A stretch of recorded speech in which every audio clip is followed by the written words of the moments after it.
Hello everyone, my name is Vinay और आज के इस वीडियो के अंदर हम इंग्लिश लैंग्वेज टेस्ट को कैसे प्रिपेयर करना है उसके बारे में बात करेंगे। सो मोरलेस ये जो वीडियो है ये हमारी प्रॉपर प्रीवियस ईयर एनालिसिस के ऊपर होने वाली है। 2022 में इंग्लिश का कैसा पेपर था, कितने क्वेश्चन आए थे, कौन कौन से क्वेश्चन आए थे, मार्किंग स्कीम क्या थी उनकी, क्या पैटर्न रहता है उसका, उन सभी चीजों के बारे में आज की इस वीडियो के अंदर हम बात करेंगे। सबसे पहले जो आपके सामने मेंशन है वो एग्जाम का पैटर्न है, राइट। तो उसमें क्या है, टोटल नंबर ऑफ क्वेश्चन इस साल 50 आएंगे, राइट। और उसके बाद हमें अटेम्प्ट करने उनमें से 40 क्वेश्चन, यानी कि हमारे पास ये चॉइस है कि हम 50 में से कोई भी 10 क्वेश्चन छोड़ सकते हैं। हमें सिर्फ 40 क्वेश्चन अटेम्प्ट करने हैं। पर क्वेश्चन अगर हम राइट करते हैं तो उसके +5 मार्क्स हमें मिलेंगे, और अगर हम गलत करते हैं तो उसके -1 डिडक्ट हो जाएंगे। ठीक है, इतनी बात समझ में आती है हमें। सो फर्स्ट ऑफ ऑल एक बिग अनाउंसमेंट आपके लिए, फ्री ऑफ कॉस्ट सीयूईटी के लिए स्टडी मटेरियल मैंने प्रोवाइड करवा दिया। एक टेलीग्राम चैनल मैंने बनाया है, इसका लिंक आपको डिस्क्रिप्शन में मिल जाएगा, पिन कमेंट में मिल जाएगा। मैंने आपको 2022 का पेपर इंग्लिश का प्रोवाइड करवा दिया है। उसके अलावा भी जो भी प्रीवियस ईयर के में पेपर आए हुए हैं वो सारे मैं अपलोड करने वाला हूं टाइम टू टाइम। तो गाइज इंग्लिश के अंदर सबसे पहला जो इंपॉर्टेंट पोर्शन आता है वो है रीडिंग कंप्रीहेंशन का। रीडिंग कंप्रीहेंशन से बहुत ज्यादा क्वेश्चन यहाँ पे पूछे जाते हैं। रीडिंग कंप्रीहेंशन के हमारे पास यहाँ पे 3 पैसेज पूछे जाते हैं, यानी कि 2022 के अंदर 3 पूछे गए थे। इस साल का पैटर्न कुछ भी हो सकता है, मतलब अगर पैसेज 2 आए तो क्वेश्चनों की संख्या बढ़ जाएगी, अगर पैसेज 3 आए तो क्वेश्चन प्रोबेबली इसी तरह से इस ऑर्डर में ही रहने वाले हैं। पैसेज 1, पैसेज 2, पैसेज 3 क्या है? बेसिकली ये अलग अलग टाइप के पैसेज होते हैं, यानी कि आपके पास फैक्चुअल पैसेज आएंगे, आपके पास ओपिनियन बेस्ड पैसेज आएंगे, और आपके पास स्टोरी पैसेज भी आ सकते हैं। यानी कि फैक्चुअल में जो भी फैक्ट रिलेटेड जितने भी चीजें होंगी वो उस पैसेज के अंदर होगी। स्टोरी वाले में डेफिनेटली स्टोरी वगैरह से रिलेटेड कोई पैसेज हमारा वहां पे बन रहा होगा। एंड थर्ड है ओपिनियन बेस्ड, यानी कि जो राइटर है उसके कोई ओपिनियन होंगे पर्टिकुलर टॉपिक के ऊपर, वो उस चीज के अंदर होंगे, और उसी से रिलेटेड आपके पास अलग अलग क्वेश्चन पूछे जाएंगे। यानी कि 2022 के अंदर पैसेज नंबर 1 से यहाँ पे 6 क्वेश्चन बने थे, पैसेज 2 से 6 क्वेश्चन थे, तो टोटल जो हमारे क्वेश्चन यहाँ पे थे वो 18 क्वेश्चन बने थे, राइट। सो आप देख सकते हो कि अगर पर क्वेश्चन हम 5 नंबर भी मान के चलें तो यहाँ पे जो हमारा टोटल मार्किंग है वो 90 मार्क्स का हमारा रीडिंग कंप्रीहेंशन से कवर होता है। सो रीडिंग कंप्रीहेंशन एक इंपॉर्टेंट पार्ट है। अब बात ये करते हैं कि रीडिंग कंप्रीहेंशन कहां से तैयार करें, क्या स्टडी सोर्सेज हैं, क्या मटेरियल है। तो टेलीग्राम चैनल पे प्रीवियस ईयर का पेपर मैंने अपलोड कर दिया है, वो पेपर जाके आप एक्सेस कर सकते हो, और जो टेलीग्राम चैनल है उसको ज्वाइन भी कर सकते हो, ठीक है, ताकि और भी जो प्रीवियस ईयर के पेपर है वो मैं वहां पे अपलोड करूंगा। तो रीडिंग कंप्रीहेंशन आप वहां से प्रिपेयर कर सकते हो। जितने ज्यादा क्वेश्चन आप वहां से तैयार करोगे, जितनी ज्यादा प्रैक्टिस करोगे, उतना आपका इस टॉपिक के अंदर जो अपनी स्ट्रेंथ है वो आप बना पाओगे। तो 2022 का ये पैसेज मैंने यहाँ से उठाया है ताकि आपको थोड़ा सा आइडिया लगे किस तरह से यहाँ पे क्वेश्चन पूछे जाते हैं, ठीक है। तो ये हमारा पैसेज था, और यहाँ इस पैसेज से हमारे पास यहाँ पे क्वेश्चन आया था, यानी कि लिस्ट 1 को लिस्ट 2 से मैच करना था। सेकंड क्वेश्चन हमारे पास आया था एनालॉजी और रिलेशन से रिलेटेड। इनके जो क्वेश्चन है वो हम आगे डिस्कस करेंगे, बट उससे पहले मैं बता देता हूं कि कितने क्वेश्चन यहां से हमारे इन टॉपिक से बने थे। एनालॉजी रिलेशन से यहां पे 4 क्वेश्चन आए थे। सेंटेंस रीअरेंजमेंट से यहां पे 4 क्वेश्चन बने थे। सिनोनिम्स एंटोनिम्स यहां से 8 क्वेश्चन बने थे दोनों को मिला के। स्पेलिंग करेक्शन से भी यहां पे क्वेश्चन आए थे। इडियम से 4 क्वेश्चन बने थे। वन वर्ड सब्स्टिट्यूशन से भी ऑलमोस्ट 3 से 4 क्वेश्चन हमारे यहाँ पे बने थे। और फिगर ऑफ स्पीच एक इंपॉर्टेंट टॉपिक है, अच्छे से कर लेना, यहां से भी ऑलमोस्ट 3 से 4 क्वेश्चन हमारे बन रहे होंगे, ठीक है।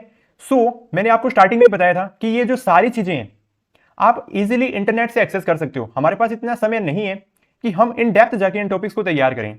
सो लास्ट टाइम में हम सिर्फ इतना कर सकते हैं कि जो भी कंपेटिटिव एग्जाम्स के अंदर इनसे रिलेटेड जो मोस्ट कॉमन एनालॉजी आती है, या फिर सेंटेंस रीअरेंजमेंट के क्वेश्चन आते हैं, या फिर इडियम्स आते हैं, सिनोनिम्स एंटोनिम्स जो बहुत ही फ्रीक्वेंटली पूछे जाते हैं, उन सभी को मैंने सर्च करके उनकी जो पीडीएफ है वो टेलीग्राम के ऊपर प्रोवाइड करवा दी है। सो आपका काम आसान हो गया, आप सिर्फ जाके ज्वाइन करके वहां से ये चीजें एक्सेस कर सकते हो इजीली, ठीक है।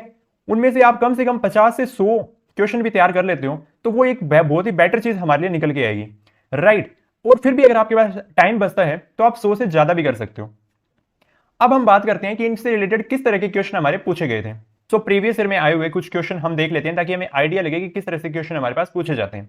सो ये हमारे पास एक क्वेश्चन है, from the given option select the pair of words which carries the same relationship to the given pair of words, right. So यहाँ पे हमें क्या क्वेश्चन पूछा है कि रिस्पेक्ट और रिगार्ड्स, इसको देख के हमें क्या समझ में आते हैं, यानी कि इन दोनों के जो मीनिंग्स है ना वो ऑलमोस्ट सेम है। तो हमें इन 4 ऑप्शन में से क्या देखना होगा कि उनमें से वो हमें पेयर देखना है जो कि सिमिलर मीनिंग्स, मतलब जिनके सिमिलर मीनिंग्स निकल रहे हैं या जिनके जो अर्थ है वो सेम है।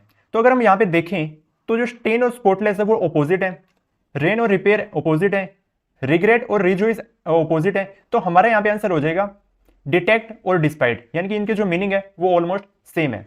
सेम क्वेश्चन इसमें भी पूछा गया है, from the given option select the pair of words which carries the same relationship to the given pair of words. इसमें भी यही है कि जो ये हमें एक वर्ड्स दिया गया है, इनके मीनिंग जो है अपोजिट होते हैं। क्या होते हैं? अपोजिट।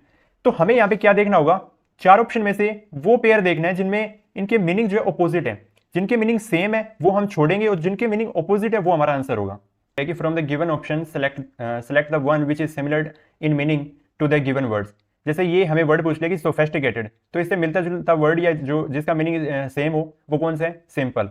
तो इस तरह के क्वेश्चन हमारे यहाँ पे पूछे जाते हैं। पूछा गया है कि from the given option select the correctly spelled word, यानी कि इन चारों में से 3 वर्ड गलत है और एक सही है। तो जो सही है उसको आइडेंटिफाई करना है और उसको मार्क करना है, राइट। तो यहाँ पे इमरजेंसी बहुत ही सिंपल चीज है यार। यहाँ पे इमरजेंसी ऑप्शन नंबर सी हमारा सही होगा। तो इस तरह से जो क्वेश्चन है मिस स्पेल्ड भी वर्ड भी होंगे और करेक्टली स्पेल्ड वर्ड भी होंगे, तो वो आपको आइडेंटिफाई करना है। क्वेश्चन है जिसमें हमें पूछा गया है कि from the given option select the one which most correctly explain the given expression, यानी कि इसको कौन अच्छे से डिफाइन कर रहे हैं। यानी बेसिकली ये हमारे पास एक ईडियम का क्वेश्चन बन रहा है, to take a leap in the dark.